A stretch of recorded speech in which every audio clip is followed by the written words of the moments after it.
প্রিয় দর্শক, আসসালামু আলাইকুম। দর্শক, আপনাদের প্রীতি ও শুভেচ্ছা জানিয়ে শুরু করছি আমাদের আজকের প্রতিবেদন। তো দর্শক, আজকে আমরা এক অসহায় মেয়ের গল্প তুলে ধরব, যার নাম হচ্ছে স্বপ্না। স্বপ্নার বিয়ে শাদী হয়নি। স্বপ্না খুবই হতদরিদ্র পরিবারের মেয়ে। তার বাবা মা কেউ নেই। তার থাকে নানির কাছে। তো নানি কোলে পিঠে কোনো মতে মানুষ করেছে, তেমন শিক্ষাও দিতে পারেনি। তো স্বপ্না হয়তো লেখাপড়া শিক্ষা পায়নি, কিন্তু একটা সংসারে গিয়ে কিভাবে সংসারটাকে গুছিয়ে রাখতে হয়, কিভাবে সবার সাথে আচরণ করতে হয়, সেটা তার নানি তাকে শিখিয়ে দিয়েছেন।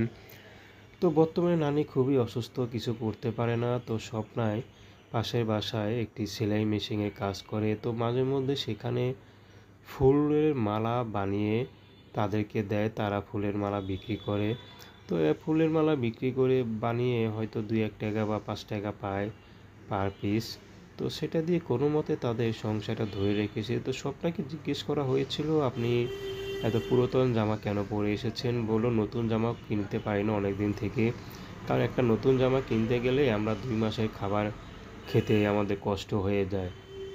তো স্বপ্ন এখন চাচ্ছে ভালো একটা জীবনসঙ্গী, সে বিবাহিত হোক আর বয়স্ক হোক, তাতে কোনো সমস্যা নেই, গরিব হলেও আপত্তি নেই। তো প্রেম, ভালোবাসা, সাহায্য, সহযোগিতা, বিয়ে শাদী করা একান্ত আপনাদের ব্যক্তিগত ব্যাপার।